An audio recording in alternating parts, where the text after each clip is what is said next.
तय गर्दै हामी अगाडि बढ्यौँ।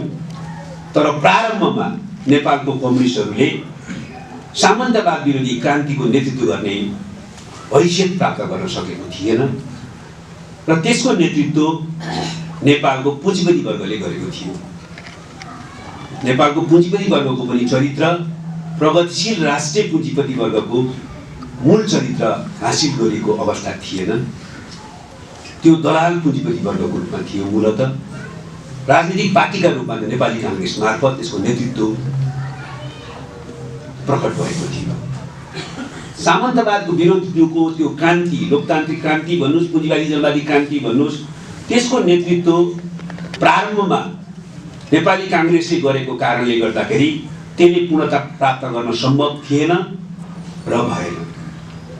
र त्यसको नेतृत्व पनि स्वाभाविक रूपमा हामी कम्युनिस्ट क्रान्तिकारीहरूले नै गर्नु पर्थ्यो र अन्ततः हामीले राष्ट्रियता, जनतन्त्र र जनवाद र जनजीविकाका सबै मुद्दाहरूमा अग्रणी भूमिका खेलेर सशक्त शक्तिको रूपमा, एकमात्र क्रान्तिकारी शक्तिको रूपमा नेपालमा स्थापित गर्यौं र हाम्रो पार्टीले, हामी कम्युनिस्टहरूले नेपालको सामाजिक आर्थिक क्रान्तिको प्रक्रिया, क्रान्तिकारी रूपान्तरणको प्रक्रियाको नेतृत्व गर्यो र आजको उपलब्धिसम्मको ठाउँमा नेपालको क्रान्तिकारी आन्दोलनलाई ल्याइ पुर्यायो। त्यसलाई एउटा ऐतिहासिक कालखण्ड, सामन्तवाद विरोधी पुँजीवादी जनवादी क्रान्तिको कालखण्डको नेतृत्व नेपालको कम्युनिस्टहरूले गर्यो र सफलतापूर्वक पुरा गर्यो। तर हाम्रो उद्देश्य र लक्ष्य पूरा भइसकेको छैन। हामीले एकातिर अहिले प्राप्त भएका उपलब्धिहरूलाई सामाजिक आर्थिक क्षेत्रमा रूपान्तरण गर्नु छ भने अर्कोतिर समाजवादको दिशातिर अगाडि बढ्ने काम पूरा गर्नु नै छ। त्यसैले हामीले नेपाली कम्युनिस्टहरूले नै नेपालको क्रान्तिकारी आन्दोलनको नेतृत्व गर्ने, नेपालको सामाजिक आर्थिक रूपान्तरणको प्रक्रियाको नेतृत्व गर्नको लागि पार्टी एकता गर्न जरुरी थियो र अनिवार्य थियो। त्यसैले नयाँ ऐतिहासिक चरणमा पनि नेपालको क्रान्ति प्रक्रियाको, नेपालको सामाजिक आर्थिक रूपान्तरण प्रक्रियाको नेतृत्व कम्युनिस्टहरूले नै गर्नका लागि, कम्युनिस्टहरूको हातमा नै नेपालको नेतृत्व सुदृढ गर्नका निम्ति हामीले यो पार्टी एकता गरेका। तर हिजो नेतृत्व गर्यो त्यो पुरा भयो होइन।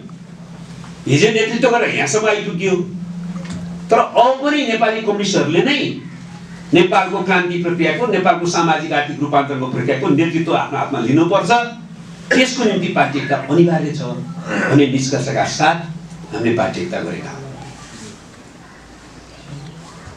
अझ हामीले अहिले निकालेको निष्कर्ष के हो भने अबको क्रान्तिको बाटो, म यसको बारेमा अलि चर्चा पछि गर्नेछु, शान्तिपूर्ण प्रतिस्पर्धा र संक्रमणको बाटो हो।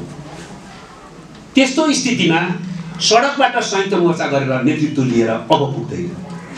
वैधानिक ढङ्गले नै नेतृत्व लिनुपर्छ र राज्यको नेतृत्व गर्ने अगाडि बढ्नुपर्छ अबको क्रान्ति प्रक्रियालाई नेतृत्व गर्नका निम्ति। त्यसको निम्ति पार्टी एकता नगरिकन हुँदैन थियो र पार्टी एकता गरिएको हो। अन्यथा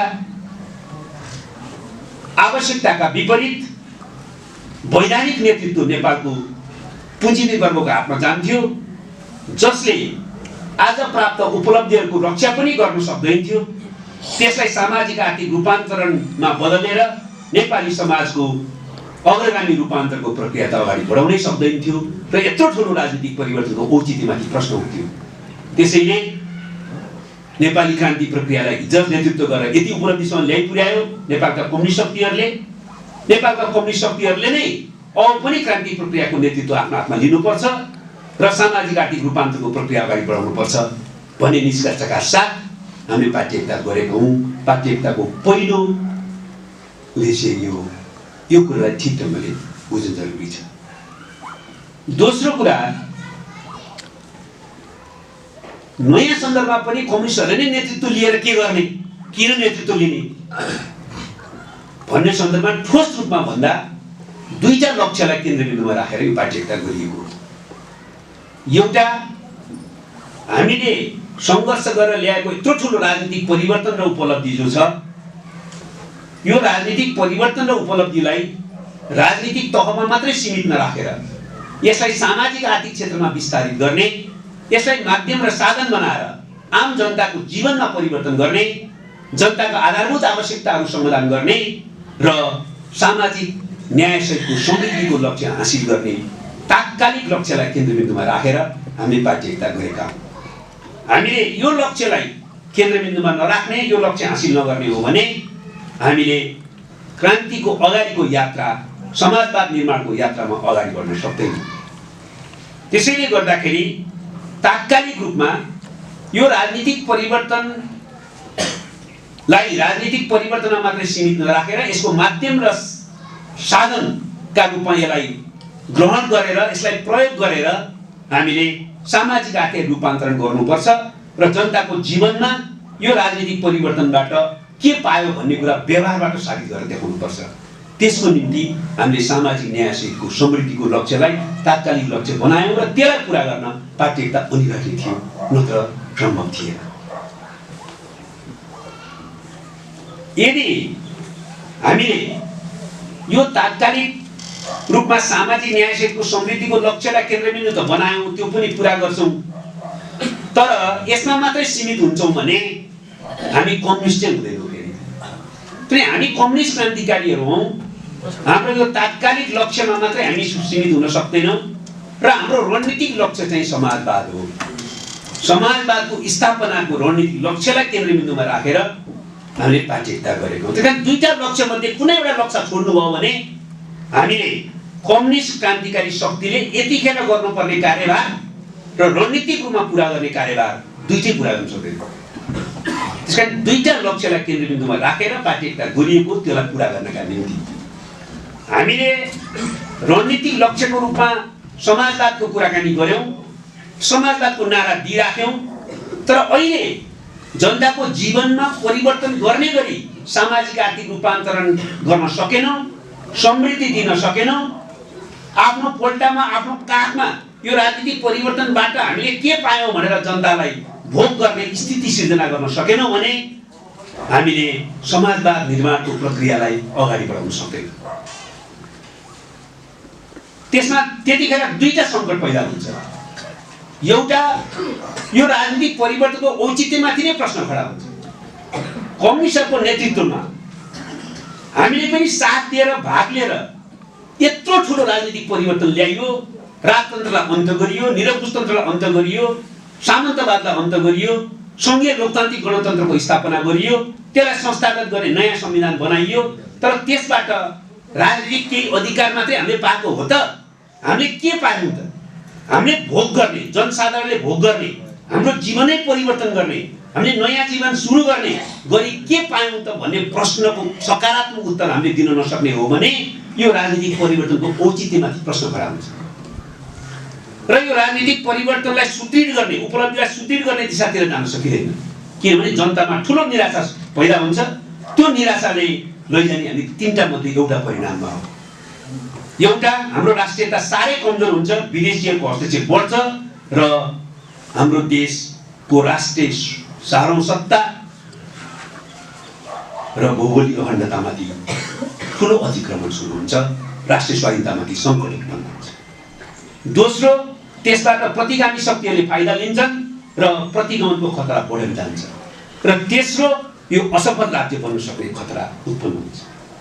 त्यसकारणले गर्दाखेरि हामीले पहिलो काम यो राजनीतिक परिवर्तनको औचित्य पुष्टि गर्नलाई पनि र जनतालाई हामी साथसाथै राखेर अगाडि बढ्नका लागि पनि सामाजिक न्यायसहितको समृद्धिको लक्ष्यलाई पहिलो लक्ष्य बनाउनुपर्छ। तब मात्रै हामी यो राजनीतिक परिवर्तनलाई स्थायित्व दिन सक्छौँ र जनतालाई हाम्रो साथैमै राखेर अगाडि बढ्न सक्छौँ। त्यतिखेर जनताले बुझ्नेछन् कि कम्युनिस्टहरूको नेतृत्वमा भएको राजनीतिक परिवर्तन जसमा हामीले पनि भाग लियौँ, यो राजनीतिक परिवर्तनबाट हाम्रो जीवनमै परिवर्तन हुने यति ठुलो परिवर्तन हामीले पायौँ भने अब समाजवादको यात्रामा पनि कम्युनिस्टहरूसँगै अगाडि बढ्नुपर्छ भनेर जनता हाम्रो साथमा रहनेछन्। त्यसैले गर्दाखेरि तात्कालिक लक्ष्य चाहिँ सामाजिक न्यायसहितको समृद्धिको लक्ष्य हो। त्यो लक्ष्यलाई केन्द्रबिन्दुमा राखेर हामीले पार्टी एकता गरेको। तर म फेरि जोडेर भन्न चाहन्छु, हामी कम्युनिस्ट क्रान्तिकारी हौँ। समाजवाद भुल्यौँ भने पनि हामी कम्युनिस्टै हुनु पर्यो। तात्कालिक सामाजिक रूपमा सामाजिक न्याय सहितको समृद्धिको लक्ष्य पुरा नगरिकन समाजवादमा जाने आधार तयार हुँदैन। तर समाजवादलाई केन्द्रबिन्दुमा नराखिकन हामीले यसमा मात्रै सीमित भयो भने हामी कम्युनिस्ट पनि मानिरहने। त्यस कारण हामी समाजवाद जाने कुरालाई पनि हामीले लक्ष्यको रूपमा, रणनीतिक लक्ष्यको रूपमा केन्द्रबिन्दुमा राख्नुपर्छ। यो दुईटा लक्ष्यलाई केन्द्रमा राखेर त्यसलाई पुरा गर्न बाध्यता गर्यो। तेस्रो कुरा, गतकालको ऐतिहासिक चरणमा जस्तै नयाँ ऐतिहासिक चरणमा पनि नेतृत्व गर्न बाध्यता गरेको। त्यो नेतृत्व गर्नु भनेको दुईटा लक्ष्य पुरा गर्ने गरी बाध्यता गरेको हो भने त्यो नेतृत्व गर्ने काम र त्यो नेतृत्वद्वारा दुईटा लक्ष्य कसरी पुरा गर्ने भन्दाखेरि तेस्रो काम पनि हामीले पुरा गर्न मात्रै सक्छौँ। त्यो हो नयाँ वैचारिक राजनीतिक गान्थीको संश्लेषण र विकास। 6 सालमा नेपालमा सामन्तवाद विरोधी जो पुँजीवादी जनवादी क्रान्तिको कार्यक्रम तय गरियो र जनवादी क्रान्तिको कार्यदिशा तय हो, मूलभूत रूपमा त्यो पुरा भयो।